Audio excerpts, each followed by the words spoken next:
Hola, hola, hola, bienvenidos a esta clase número 21 de resurrección.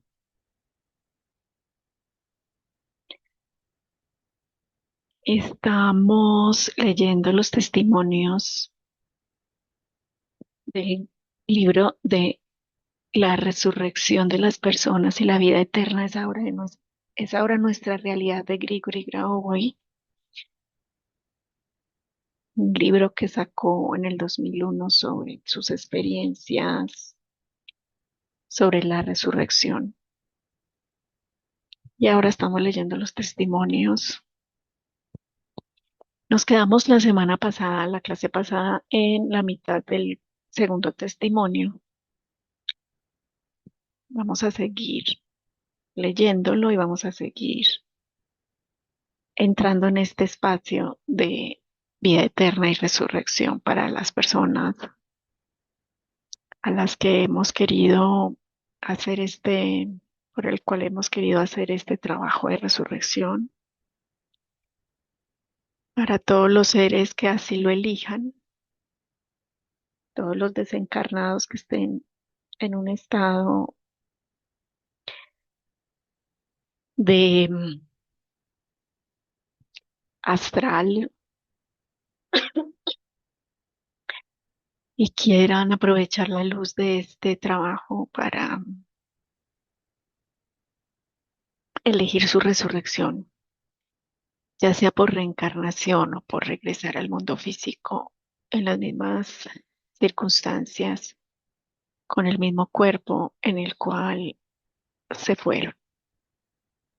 Recuerden que cuando estamos leyendo este libro ya estamos haciendo un pilotaje, estamos haciendo una creación de la realidad, estamos controlando la realidad y estamos entrando en un plano energético muy alto,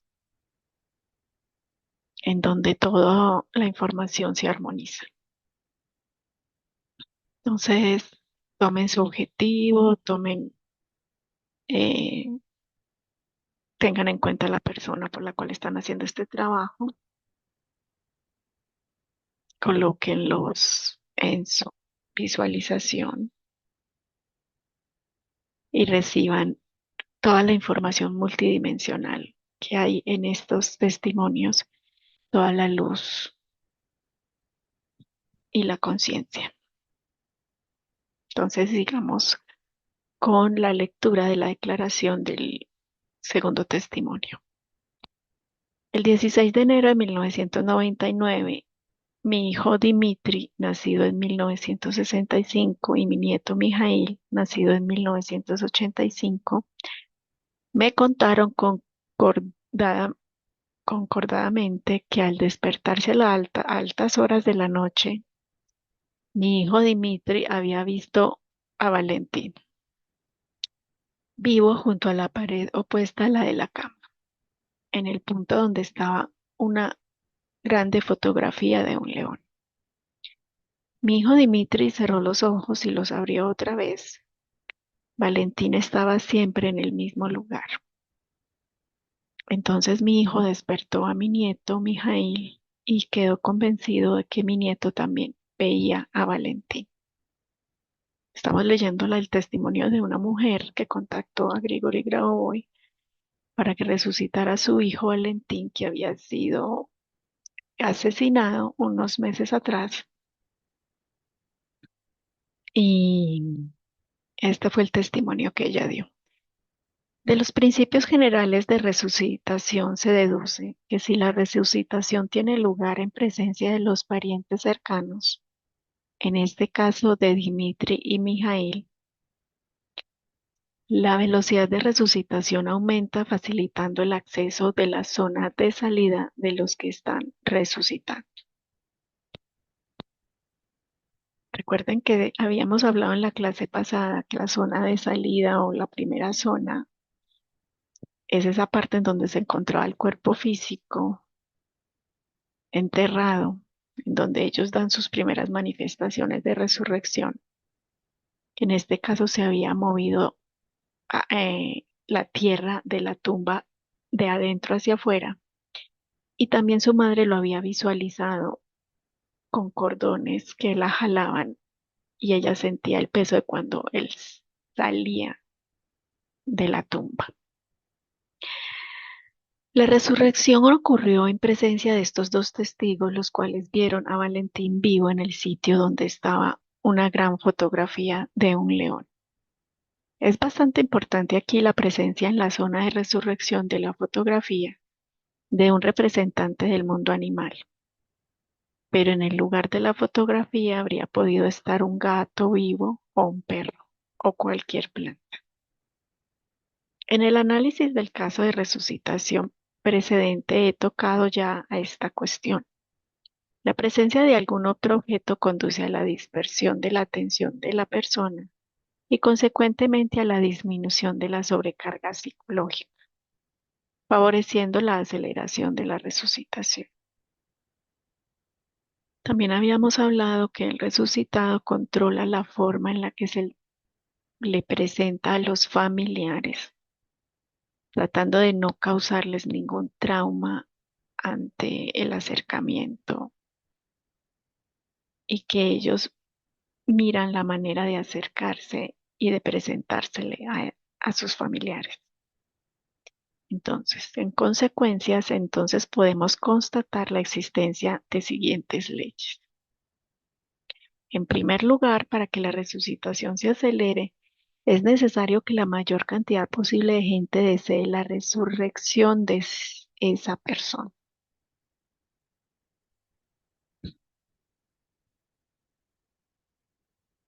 En segundo lugar, es mejor que se trate de los parientes de esa persona. Y por fin, en tercer lugar, es particularmente positivo la presencia de un representante del mundo animal, aunque solamente sea en forma de fotografía, como en este caso ocurrió con la fotografía del león. Además, la presencia precisamente de un león en este caso representó una singularidad adicional que permite entender la, el- el enlace del resucitado con el mundo circundante. A este respecto voy a hablar de las posibilidades informativas del león y del águila. Grabó y relaciona siempre toda la información de todas las maneras en que se pueden dar los hechos y le encuentra el significado. Entonces vamos a leer el significado de que a través de la información del león también se dé ese apoyo para la resucitación. Acuérdense que en los videos pasados que hemos hecho los métodos, hemos usado plantas, hemos usado información de la tierra para que el resucitado regrese al mundo físico y conforme de nuevo su cuerpo físico. ¿Sí? El hecho es que a distinción de otros animales, el león se mueve sabiendo con antelación qué situación aproximadamente lo espera y lo que le podría pasar en poco tiempo, en el transcurso de una hora más o menos. Para comprender mejor lo que ocurre en este caso, tomamos un ejemplo más familiar. En grandes aeropuertos modernos, los aviones a veces aterrizan cada minuto. Para, para garantizar la seguridad de los vuelos, los controladores aéreos tienen que observar en la pantalla del radar el movimiento de todos los aviones en el aire para controlar su vuelo y aterrizaje. Vamos a ver brevemente cómo funciona el radar, o mejor, la estación de control del radar. El radar emite un impulso electromagnético corto en una cierta dirección. Si en esta dirección hay un avión, el impulso alcanzado, el avión se refleja y vuelve atrás. Sobre la pantalla del radar, en este lugar aparece un punto luminoso. A base del tiempo empleado por la señal reflejada en volver atrás, se calcula la distancia del avión. En el instante siguiente se envía el impulso en dirección un poco diferente. Después la dirección cambia un poco más. Todo esto sucede muy rápidamente y de tal manera se examina el espacio aéreo. Por consiguiente, en la pantalla del radar aparece un cuadro completo de la situación de los aviones en un momento dado. Tal examen visual del espacio aéreo, en lenguaje de los especialistas, se llama escaneo. Pues el león tiene la capacidad de escanear el espacio de los acontecimientos futuros en periodo hasta de una hora de tiempo. Con todo eso ve los eventos futuros exactamente como ve aquellos presentes. Hay que notar que en vez de hablar de escaneo del espacio de los acontecimientos futuros, se puede hablar del escaneo del tiempo. Esta expresión es también correcta. De cuando en cuando el león emite desde la caja torácica un impulso de conciencia y recibiendo la señal reflejada de vuelta obtiene el saber preliminar de los acontecimientos futuros.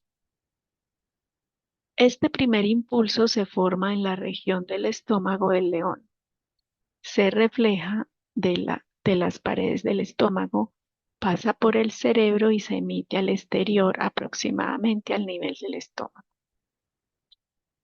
Enseguida, una segunda señal se emite a través del cerebro. Casi instantáneamente, las dos señales se encuentran y el impulso obtenido de esta manera se emplea para escanear el tiempo. Durante la formación de este impulso, el estómago del león se encoge ligeramente, toma la forma parecida un poquito a la pelota de rugby y el impulso sale de una de sus partes superiores. En el ámbito del tema aquí abordado, es válido, vale la pena decir unas palabras sobre la avestruz. La expresión la política del avestruz, entre comillas, y otras expresiones analógicas son vinculadas por la existente opinión que al sentir el peligro, la avestruz esconde la cabeza en la arena en vez de actuar o accionar. En realidad, el asunto es otro. El avestruz es capaz de escanear el tiempo hasta cerca de un minuto adelante en futuro y si ve un peligro real, huye. Este hecho fue comprobado por experimentos de los científicos americanos que tiraban las bolas al avestruz. Cuando existe un peligro potencial, pero en ese momento no va a realizarse, el avestruz siente que nada le va a pasar. Él esconde la cabeza en la arena. En vez, si la amenaza se pone real, la ave se echa a huir.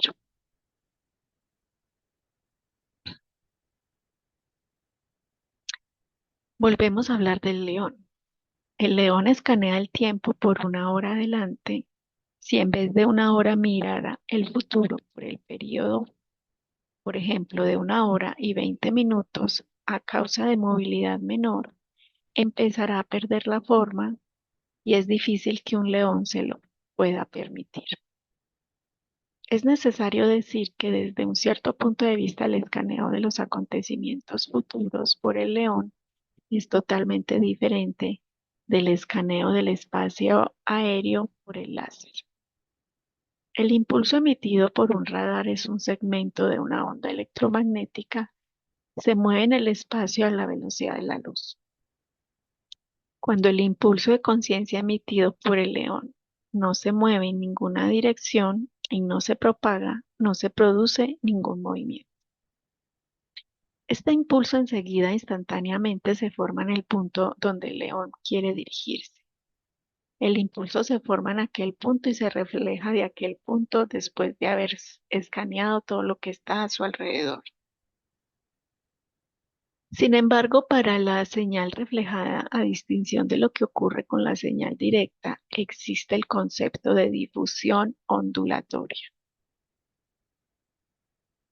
Una onda reflejada se difunde a velocidad muy elevada, superior de aquella de la luz, y vuelve a su fuente inicial. Volvemos a la señal directa. Para que sea más claro lo que pasa en este caso, se puede imaginar de un modo evidente este proceso de manera siguiente. Cuando el león, por ejemplo, tiene que atravesar algún territorio, en él nace un pensamiento ligado a esta necesidad. Imaginamos este pensamiento en la forma de una columna cilíndrica. Se trata en realidad de la forma de las informaciones. Apenas en el león se produce este pensamiento en forma de una columna cilíndrica, enseguida en el punto donde el león quiere trasladarse, se forma un cilindro un poquito modificado, ponemos en forma de cono. Su formación se produce a base del principio de las relaciones comunes existentes entre todos los fragmentos de información. La información en segmento necesario al león se escanea en torno a la forma producida. Se puede decir que la columna en forma de cono que se ha formado consta de dos partes. Una, su parte representa lo que está siempre en este segmento y que es la consecuencia del principio fundamental siguiente. Todo está presente en todo. La segunda parte de la columna consiste en lo que es producido por la voluntad, en nuestro caso, la voluntad del león. A propósito, en esta situación se podría efectuar un cálculo preciso de la voluntad, es decir, separar un segmento del espíritu. El control efectuado por el espíritu es una estructura directiva. El espíritu controla la conciencia y esta jerarquía naturalmente se refleja también en el procedimiento de toma de decisión. Cuando el león recibe la señal reflejada, ya antes de que esa sea elaborada por su conciencia, primera decisión se toma de seguido por el espíritu, es decir, por la estructura directiva espiritual. Por ejemplo, hay algo ante el león que lo molesta y tiene que saltar atrás. Después empieza la elaboración de la señal reflejada, es la conciencia a llevar aquí la carga principal. Sobre la base de la elaboración de la señal reflejada efectuada por la conciencia del león, toma la resolución de qué hacer. En este caso, tiene que huir. Si hacemos el paragón con el comportamiento del tigre, vemos aquí la situación distinta. En el tigre, el control espiritual es reemplazado por el funcionamiento de la conciencia desarrollada y por eso el tigre es un poco más tardío.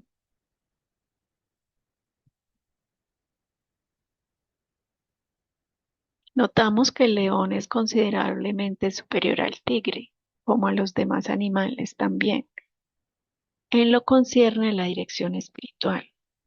Es precisamente esta su capacidad que lo distingue entre otros animales, y es por eso que el león es considerado el rey de los animales. Si a este respecto se examina la correspondiente organización del ser humano, se puede constatar lo siguiente. El ser humano posee un volumen especial separado de nivel espiritual y su dirección espiritual asciende hasta la estructura de contacto con Dios. De ahí que si quiere el ser humano se puede desarrollar muy rápidamente. Una observación más. Teniendo en cuenta la descripción expuesta más arriba del proceso de toma de las decisiones, se ve que a reserva de que el sistema de dirección espiritual sea muy desarrollado, considerablemente más avanzado del sistema de la conciencia, y controle íntegramente todas las células y la conciencia misma, el objeto llega a ser del todo indestructible. La causa es que por medio de la conciencia que contiene los principios espirituales desarrollados, se puede crear la materia y consecuentemente cualquier tipo físico, incluso lo de un ser humano.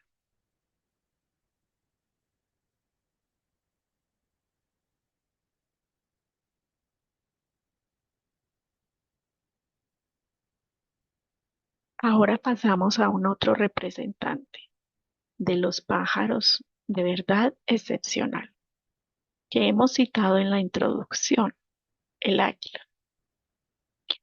Además de las capacidades enumeradas anteriormente, el águila posee también la capacidad muy desarrollada de escanear el espacio de los acontecimientos venideros. Su primer impulso sale de las plumas, aunque éstas parecen una parte del cuerpo de todo inadaptada, inconveniente para esta finalidad, ya que las plumas pueden caerse. Sin embargo, así es. Su segundo impulso sale de los ojos. Luego, como en el caso del león, estos dos impulsos se encuentran y el impulso complejo que se ha formado se utiliza para escanear el tiempo.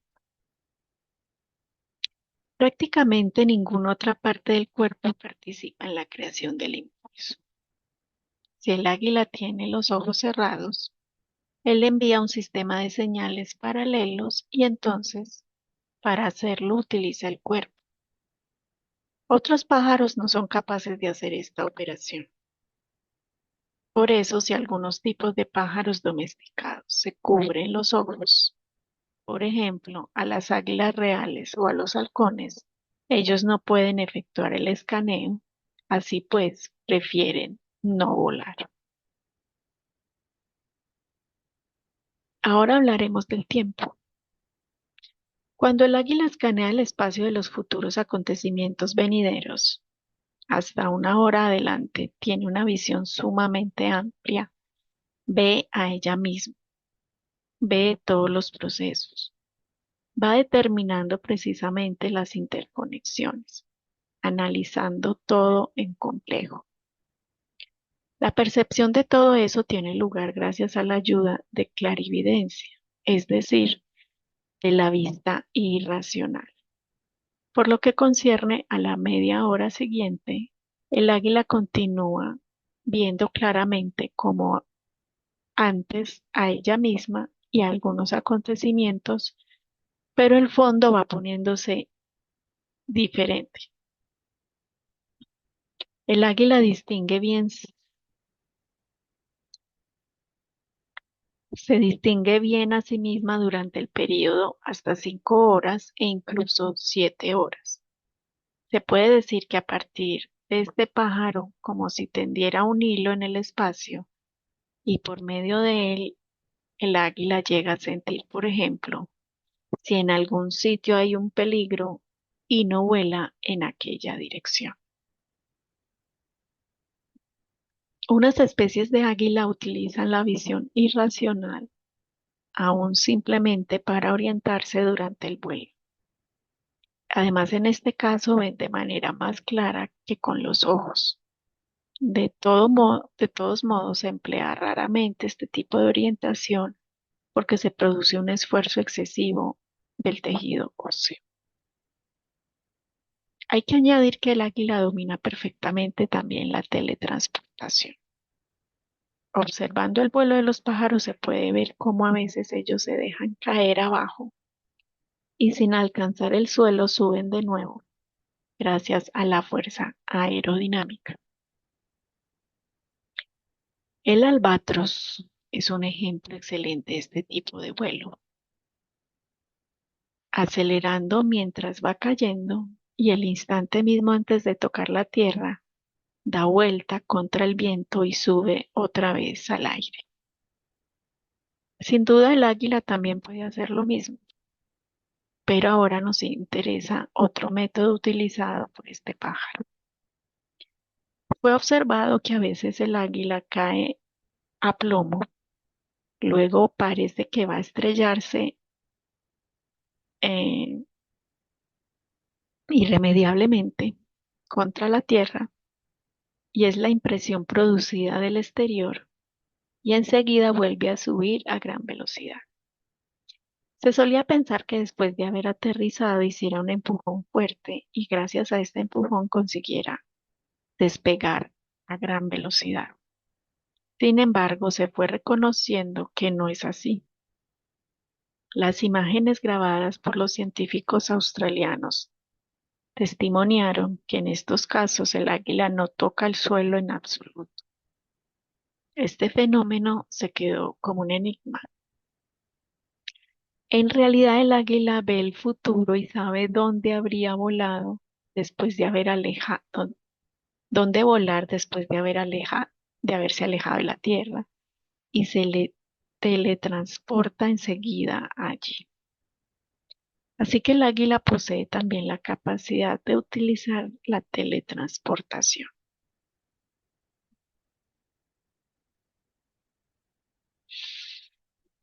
Bueno, después de haber hablado de las capacidades del león y del águila, seguimos con el testimonio. Volvemos a examinar la declaración de Svetlana Alexievna Kulikova y precisamente el pasaje donde relata que su hijo y su nieto vieron a Valentín vivo al lado de la fotografía grande de un león. Ahora, después de haber conocido las singularidades de este animal, nos resulta fácil comprender cómo su fotografía hubiera ayudado a la resucitación de Valentín. Pues gracias a la capacidad de escanear el futuro, el león hace salir fuera del campo informativo del futuro y en este momento se produce la resucitación.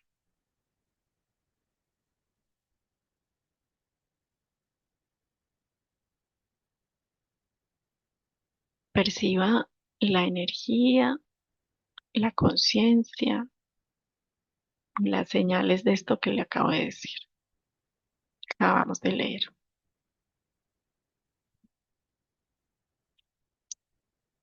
Estos trabajos de Grabovoi y estos libros no se deben solo tratar de entender con la mente lógica, sino también en un sentido energético, clarividente y multidimensional. Entonces, permítase abrir su mente y percibir al leer las palabras lo que se le muestra del proceso descrito.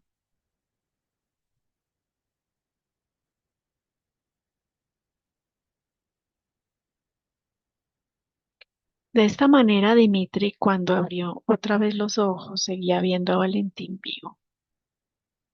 Sucesivamente, Svetlana Alexievna Kulikova escribe que escuchó el casete magnetofónico con la explicación de unos principios básicos de la estructura del mundo. Después de que hubiera cobrado razón de estos principios, el casete se desmaterializó. Quisiera dar algunas explicaciones, dice Grauboy. El resucitado, como ha vivido una experiencia singular, desea ayudar a los demás vivientes a darse cuenta que la resucitación es un fenómeno natural. Los contactos del resucitado con los vivientes tienen mucha importancia en logro de este objetivo. El hecho es que el mismo contacto con el resucitado difunde las informaciones necesarias por todo el campo informativo y eso favorece sumamente que la sociedad acepte la resurrección como un fenómeno habitual. Al mismo tiempo es particularmente importante el contacto entre el resucitado y una persona que antes no sabía nada de su resurrección. Después del contacto con una persona, el resucitado muda de lugar, luego lo hace otra vez. De esta manera él mismo asimila experiencia, porque tiene su propia misión. Ha de dar el saber a la gente. Además, va formándose una cierta estadística de las reacciones provocadas por el resucitado y es un saber muy importante para las resurrecciones siguientes.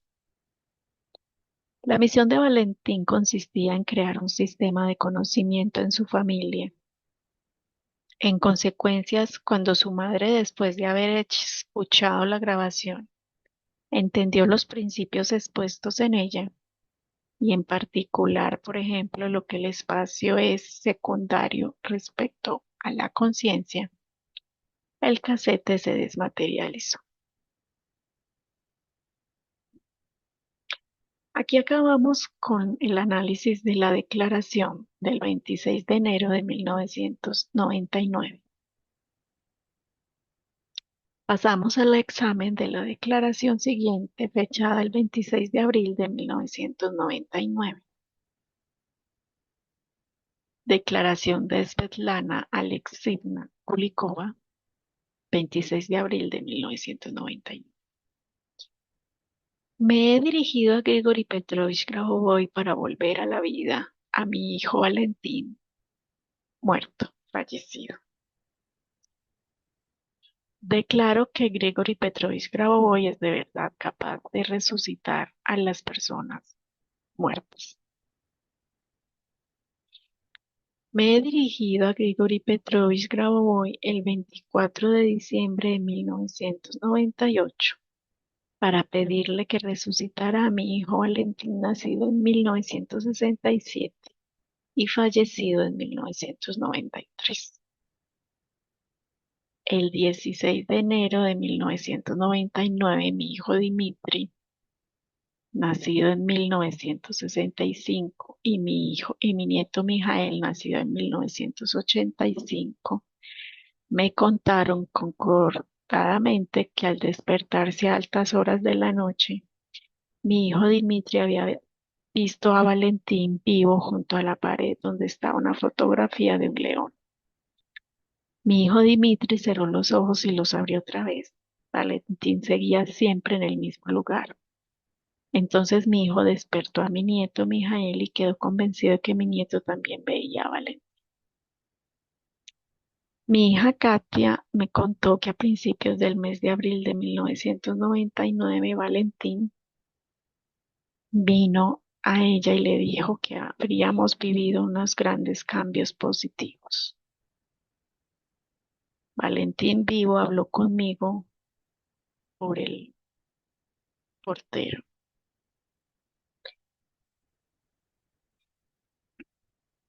Será en la puerta, algo así debe decir. Además, Katia se sintió tocada por él. Le pidió llamar a un número de teléfono y preguntar por una persona. Ella se acuerda de haber tomado el teléfono sentada en la cama y haber marcado el número, pero por otra parte no contestaba a nadie. Valentín dijo que no corría prisa, se despidió de ella y salió. El 11 de abril de 1999, el día de las Pascuas, me llamó mi nieta Masha, nacida en 1990, la hija de Valentín, y relató que Valentín vino a su madre Marina Glebova, nacida en 1970. Después de este episodio de encuentro de Valentín con su exmujer Marina, esta fue con una amiga y la hija Masha al cementerio donde estaba la tumba de Valentín. Pero no consiguieron encontrar la tumba, ni el lugar donde estaba antes, ni el registro del cementerio. En primera parte de la declaración son relatados algunos de los hechos ya descritos en la declaración antecedente. En la parte siguiente leemos que mi hija Katia me contó que a principios del mes de abril de 1999, Valentín vino a ella y le dijo que habríamos vivido unos grandes cambios positivos. Es una frase muy importante. Aquí se refleja la ley general según la cual la resurrección es siempre un signo de cambio positivo del futuro. Es un principio. Si tuvo lugar la resurrección, entonces los acontecimientos tomarán la dirección favorable. Además, Katia se sintió tocada por él. por Valentín, que le pidió llamar a un número de teléfono y preguntar por una persona. Aquí en las acciones de Valentín vemos manifestarse otro principio. Después del primer contacto con cualquier viviente, quizás aún con un resucitado, el cual pero pasó ya por el quinto nivel de resucitación, el resucitado establece el contacto siguiente de manera mediata a través de alguien. Por ejemplo, hace llamar a alguien por su pariente, un conocido o un representante del UNESCO. En este caso, Valentín quería actuar por medio de Katia. O sea, se contactan con otros a través de un familiar o a través de una organización. Eso es lo que está diciendo acá Grauboy. Ella se acuerda de haber tomado el teléfono sentada en la cama y haber marcado.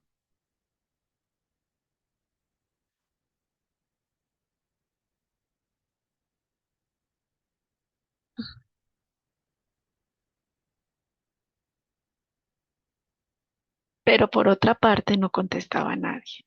Valentín dijo que no corría prisa y se despidió de ella y salió. El resucitado pudo haber vuelto en este mundo y ser registrado oficialmente. Existe una estructura base en la cual ha sido creada todo un sistema de registro para los resucitados. Están en servicio las instituciones especiales con salas de recepción y teléfonos donde el resucitado puede dirigirse para ser registrado.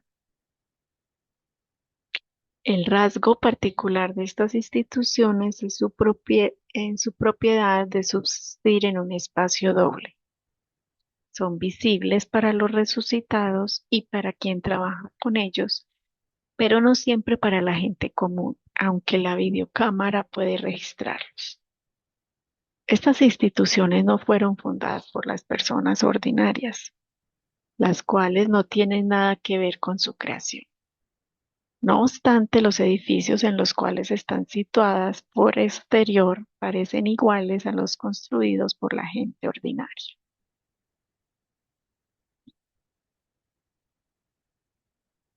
En estas instituciones trabajan los seres que en apariencia tienen aspecto exterior habitual. Sus vísceras funcionan como las de las personas ordinarias, pero son seres del todo diferentes, y ellos, lo mismo que sus instituciones, tienen la propiedad de ser visibles solo a los resucitados y no a la gente ordinaria. De todos modos, a veces hay unas situaciones cuando estas instituciones y sus empleados se hacen visibles a la gente ordinaria también. Por ejemplo, ocurre cuando es necesario registrar el número de personas que habrán capacidad de ver, que han tenido la capacidad de ver al resucitado y el número de las con las cuales van a establecer contacto. Entonces se forma la institución de este tipo. Es claro que las personas que pasan delante del edificio no prestan atención a él, pero tropiezan con el resucitado, el cual, por ejemplo, está en la acera. Pueden preguntarle algo o pasar sin detenerse, o puede ser él quien les pregunte algo. Es fácil que los peatones no cobren razón de tener que hacer con un resucitado, pero en el mismo tiempo se hace el registro de la cantidad de personas que ha visto el resucitado y el número de personas con las cuales se ha puesto en contacto. Así que esta institución en un cierto periodo de tiempo se queda abierta a todo el mundo y después se hace de nuevo imperceptible a las personas ordinarias. De vez en cuando ocurre que cambia también el sustrato material de estas instituciones, pero lo importante es que éstas existen materialmente. Todo este sistema de registro de los resucitados con instituciones especiales, los seres, y a veces incluso con los seres humanos que trabajan allí, Todo esto solamente ahora se va descubriendo a las personas. Aunque yo contara solo ahora de este sistema, lleva ya bastante tiempo formándose. A este respecto me viene a la mente el relato de Herbert Wells, La tienda mágica. Recordemos su comienzo. Un hombre está caminando por la calle con su hijo pequeño. De súbito el niño coge al padre por el dedo y lo arrastra hacia el escaparate de una tienda. El padre levanta los ojos y se asombra al ver realmente delante de sí una tienda donde se venden los juguetes. Se puede comprender su asombro. Había pasado miles de veces por esa calle, pero en aquel lugar no había nunca sido ninguna tienda. Nunca había, en aquel lugar no había nunca sido ninguna tienda. Sin embargo, el niño ha visto esta tienda, entran adentro y ven unos juguetes mágicos, de verdad. Este relato es incluido en la colección que lleva el título Obras Fantásticas.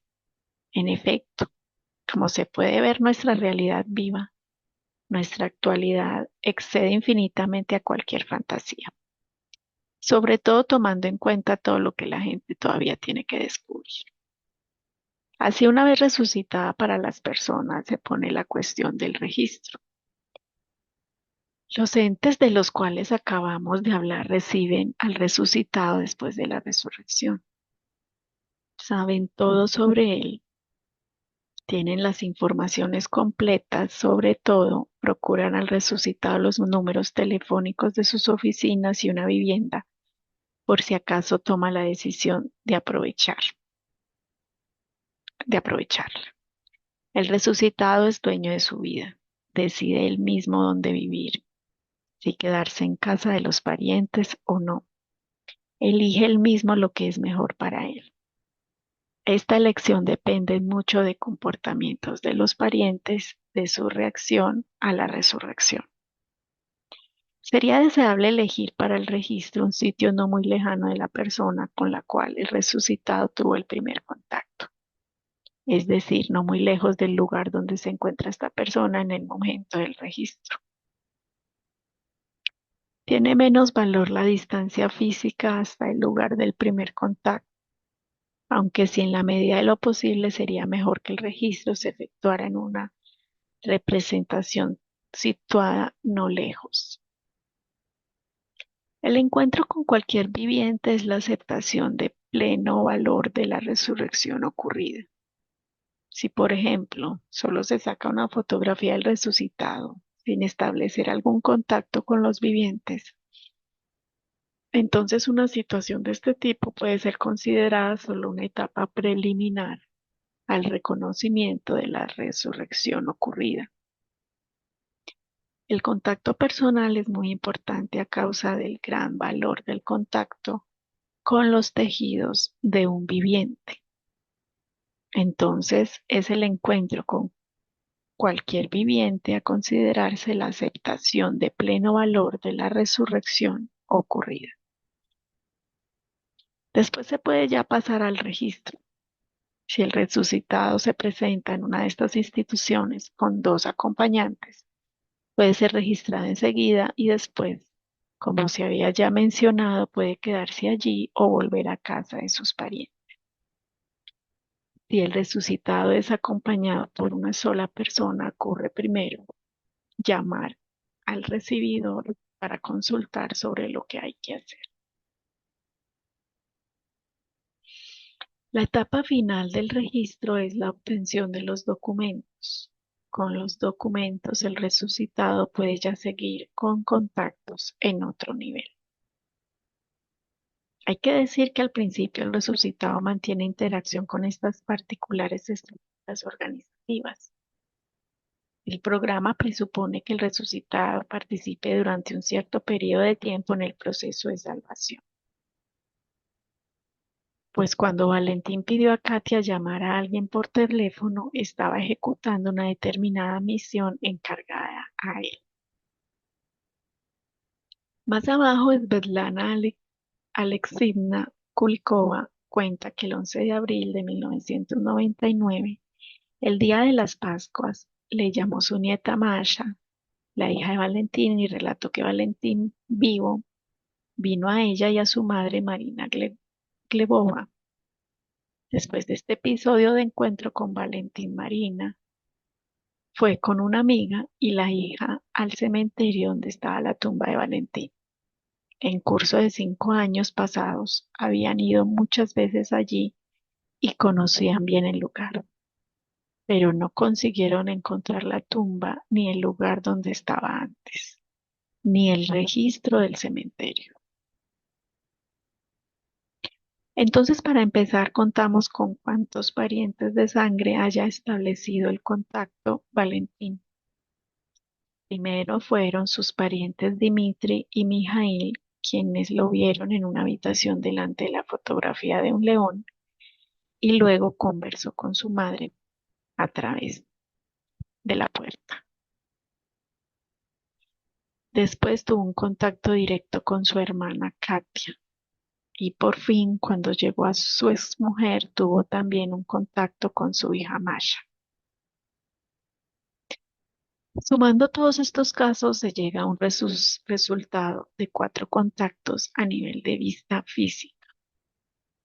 Hagamos recurso de la numerología y al mismo tiempo recordémonos el principio según el cual para cada objeto hay siempre su reflejo en el campo de la información. Por eso, en la estructura de la dirección informativa, poniendo énfasis en la dirección, se utiliza siempre el principio de la multiplicación por 2. Multiplicando 4 por 2 se obtiene 8. Así que llegamos a 8. Si hacemos girar el número 8, el mismo pasa a indicar el infinito. Vale decir que tiene lugar el desplazamiento del espacio-tiempo. El cuarto contacto con el pariente consanguíneo ocurrió el día de la fiesta de Pascuas. La fiesta de Pascuas, el día de la resurrección de Cristo, es particular porque en este periodo el canal de resucitación es lo más simplificado para la regulación del espacio-tiempo. Es un periodo de las Pascuas que más se descubren los conocimientos naturales sobre la resurrección universal de los difuntos. Además, la fiesta de las Pascuas en el año 1999 cayó un 11 de abril. Si examinamos este dato como si fuera una cifra, obtendremos un 7. En efecto, 11 de abril de 1999. 1 más 1 más 0 más 4 más 1 más 9 más 9 más 9 da 34, 3 más 4, 7. Pues bien, el dato del cuarto contacto tiene la estructura vibracional de la Navidad de Cristo. Es un apoyo muy fuerte.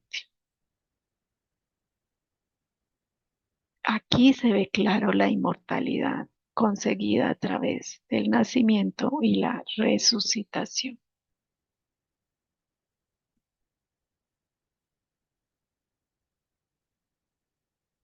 Vemos que el recurso a la numerología confirma la seriedad de los acontecimientos ocurridos desde el punto de vista de las leyes de la construcción del mundo.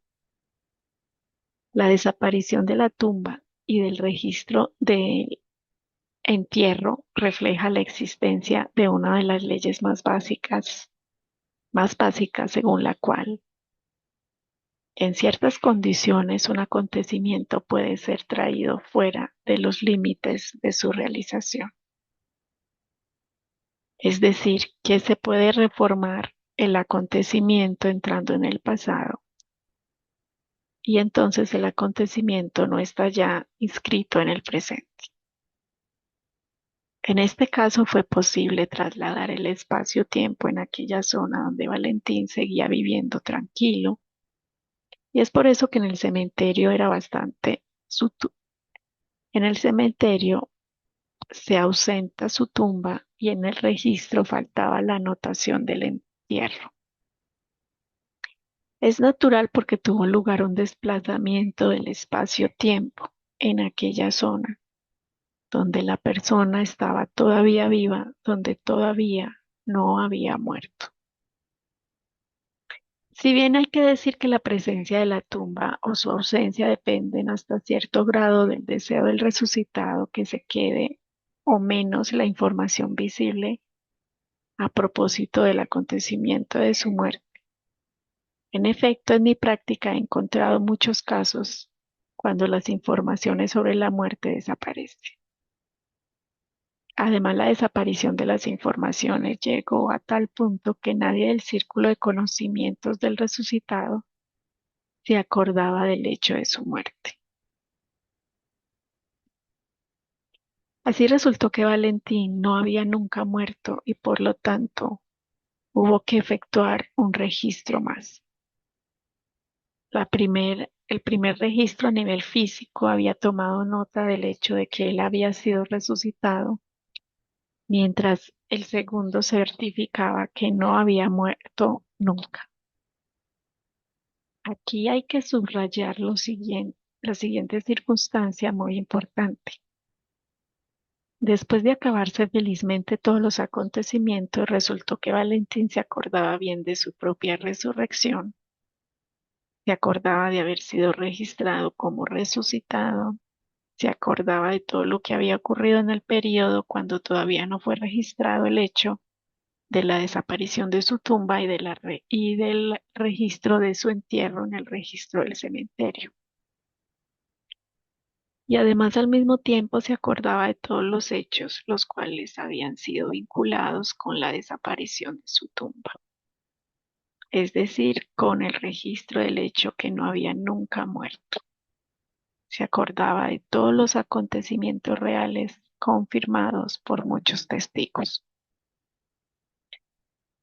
De este modo se manifestó que Valentín sabía a la vez que había sido, a la vez sea de haber pasado a través de la estructura de la resucitación.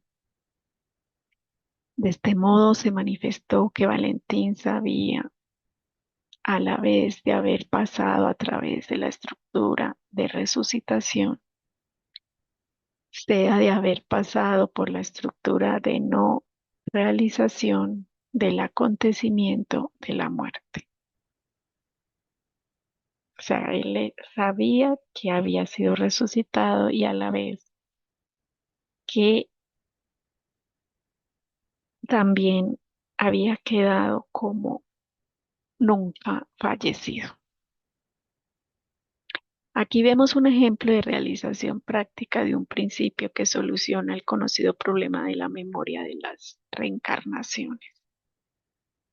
Desde el punto de vista de unas teorías de reencarnación, la memoria de las existencias anteriores desaparece para que sea posible acumular nuevas experiencias. No obstante, el ejemplo concreto aducido aquí enseña que ya no es así. Ahora el modelo antiguo deja el lugar a uno nuevo. Ahora la memoria permite de concentrar en sí paralelamente la existencia concreta de una vida, sea el hecho concreto de no haber muerto a merced de un desplazamiento del espacio-tiempo, es decir, la existencia misma de una vida paralela. Este saber es absolutamente nuevo para muestra, se puede conocer simultáneamente una cantidad cualquiera de vidas. Y eso quiere decir que ya ahora se puede no morir, o sea, se puede seguir viviendo eternamente. Aún más significa también que se puede elegir a sabiendas la mejor variante de vida. Con todo eso, cualquier cambio ocurrirá. Tiene que ser inmutable el principio de prohibición de matar. Y además, como se deduce de lo dicho, toda destrucción es desprovista de sentido, ya que todo puede ser restablecido.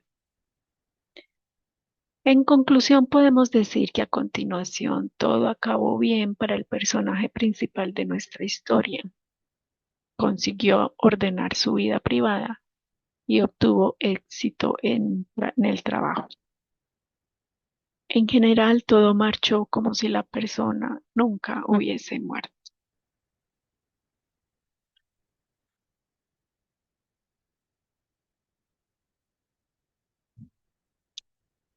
Muy bien, aquí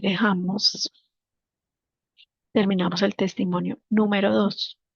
Tiene mucha información para que lo repasen, para que la integren, para que la perciban, para que abran su conciencia y su multidimensionalidad.